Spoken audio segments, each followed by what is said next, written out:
Hello there, my name is Valerie White-Williams and I would like to welcome you to my channel Cosmic Splendor. And this is where I get to talk about spirituality, astrology, and how to feel comfortable in this crazy world we are living in right now. So this video is something that I've been thinking about, and hopefully it won't come out as so much of a rant, but I am talking to you about the word mindfulness. And that is a word that has been trotted around all over the internet that is supposed to help people feel better. Now, personally, I don't really like the term mindfulness when it comes to spirituality, because it equates the idea that our mind, we are just a mind. We're just a mind, and our mind is who we are. Just like our body is who we are. We have the skin suit. We have this calculator in our brain that calculates things, and that's it. That's who we are. And so we break down the word mindfulness. We have the mind fullness. So basically that word, I know it's supposed to mean like, oh, we're getting in tune with ourselves and woo woo woo like that. But it really means your mind is full of your mind. Meaning that's who you are, is your mind, your calculator. It's like, I'm going to take my calculator, I'm going to take my phone, and I'm going to take my calculator, and that's my mind. My mind is a calculator. No, your mind is not a calculator. Your mind is a calculator, but your mind is not full of your mind. There's more to us than that, because we really have multiple bodies, we'll say, in the spiritual sense. We have our physical body. This is our earthly body. It's our skin suit. We have our mind body, our mental body. Now, our mental body is the calculator. It's the one that does additions. It's the one that reads music. It's the thing that reads, but it processes. It's just a processor. So our emotional ideas, what we feel, has nothing to do with our mind. The mind doesn't do that unless it's been contorted, which is happening all the time right now. People are using their mind, or other people are making people think things that create stress. So the mind is just a pure calculator. Then we have our emotional body. Now, our emotional body, I've talked about before, is our emotional guidance system. So the body is meant to be, the emotions is like weather. Like we look outside, and I look outside my window and it's windy and it's cold. So I'll put a sweater on. So that's what our emotions do. Our emotions is the weather of what we should be focused on. So if you're angry because a car just darts in front of you, then you're going to get, wow, stop that. You shouldn't have done that. That's anger that happens in the moment. If you watch something that's sad and it touches you, then you feel sadness. But what's happening in our culture right now is we're using mindfulness, being full of our mind, mindful, and we're not allowing the passivity of spirit. Because truthfully, we are spiritual beings. We're not a human having a spiritual experience. We are essential souls, spirits that are having a human experience. So the mindfulness can only take you so far. Now, the word mindset, I don't mind as much, because mindset means you're going to focus on positive thoughts, you're going to focus on your goals. That's all great. That's a great use of your mind. Write down your goals. Write down what you want to see in your life. That's using your mind. We're meant to use our minds. It's a processor, but we are not our minds. That's the thing. That's the quandary. So when we talk about mindfulness, we're not really validating that we're not a mind, we're not a body, we're an eternal soul. So we need to focus on our soulfulness and our spirituality, and the way we do that is we need to turn within. There's no other way. There is ways. You can go walking, you can let your mind and feel the soul of nature. You can do yoga. Playing music sometimes brings that spirit, the soulfulness. But if you really want to do some serious work, which most of us do because we've been raised in a culture that doesn't honor us, in fact, it abuses us, we have a lot of letting go. So to get to our spiritual self, which we had as a child, the child knows who they are. They know their spirit. They know who they are.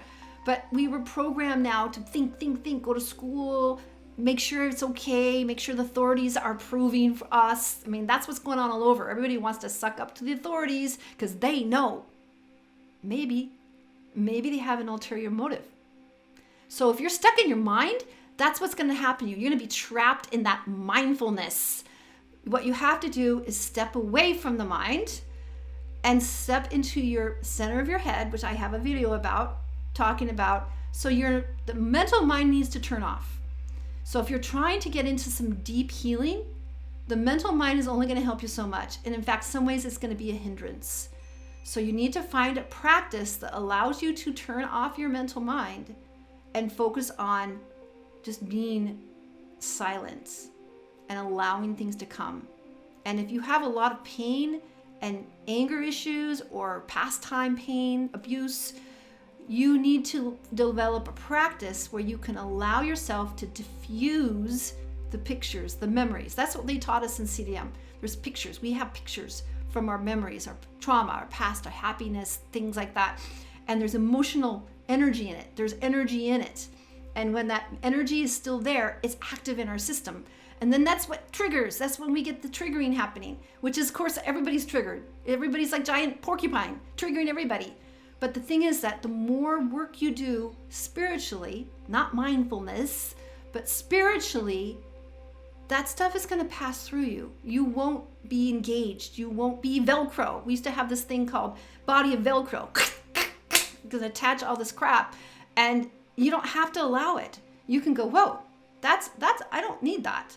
So I'm going to use some techniques, breathe, different ways to kind of diffuse those things that are coming at us and allowing ourselves to like detach. So once we get that Velcro stuff in, our mind's going to be active, and then our emotions going to happen, and then we're just like, we're lost at that point because you're not focused on your center, your true spiritual person. So that's why I don't like the word mindfulness. I think that's kind of that's not going to help anybody. Mindset, yes. Mindfulness, no.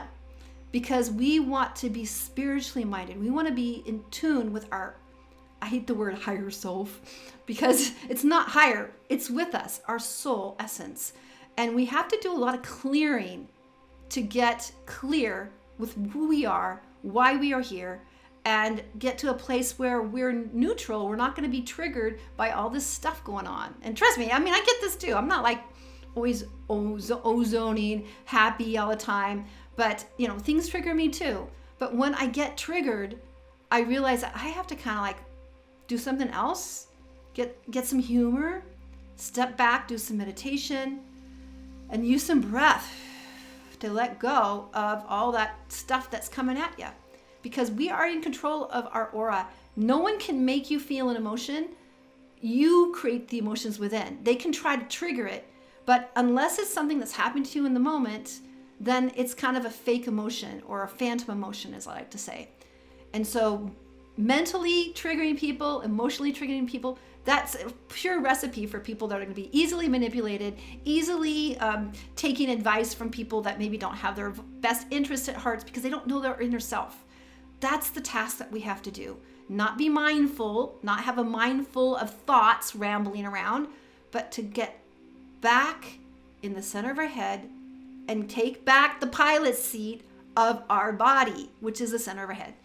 And then allow those thoughts to come and go. Sometimes we call it monkey mind, and just allow it to go so you can find the truth. You can find your truth, your inner truth. It doesn't have to match everybody else. And that's another game that's going on the planet right now. We all have to be the same. No, we don't. We're not here to be the same. We're here to be unique. And we're going to offer who we are and our talents and our gifts to everybody else. But we have to be clear. You have to kind of make separations and take some time alone to process with some of these meditation techniques that I'm teaching you. There's so many. I'm not saying these are the best ones, but there are plenty of techniques to do some healing work. And some of it's visual, some of it's journaling. There's lots of ways to do that. But tapping is also a great. I've done tapping, but I'm not an expert, so I'm not going to share that with you. But there are lots of ways to release this trauma that keeps you in your monkey mind, keeps you in your emotional mind. So you can actually step back and have this neutral experience and see clearly what's going on and not be ruffled around by what other people are doing or mindfulness or getting triggered about stuff. So that's what I want you to think about. Don't use the word mindfulness. Think of soul. You have a soul. You are a soul. Get back to your initial soul essence, and you can do it. You have to clear things out, but it's worth the work because that's going to help us coming forward. In fact, now more than ever, we need to spend some time in meditation, in passive listening, and just taking a break from the external world so we can tune into ourselves as spirit, because that is our connection to the divine.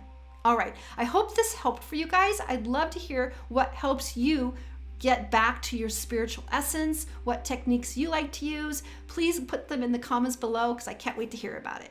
All right, take care. And I also want to let you know of my free passion projects on Facebook. The first one is called Creative Soul Alignment, and that's for people that love the creative arts as well as spirituality, because when we are creating, we are expressing our divine nature as creators. And so we have the power together to create a world that works for everybody without some creepy overlords telling us what to do. And then the other group is called YouTube Success Strategies, and that's where I'm teaching people how to succeed on YouTube. This is my second primary channel. My other channel, Vocal Splendor Studios, I created in 2010, I think it was, 2009, and that one has 63,000 subs, and I get clients from all over the world. So I want to teach you guys how to get the results that I've gotten from all my channels in that group called YouTube Success Strategies. All right, hope to see you there, and you can find all the information below in the description. All right, take care, and I'll see you next time. Bye.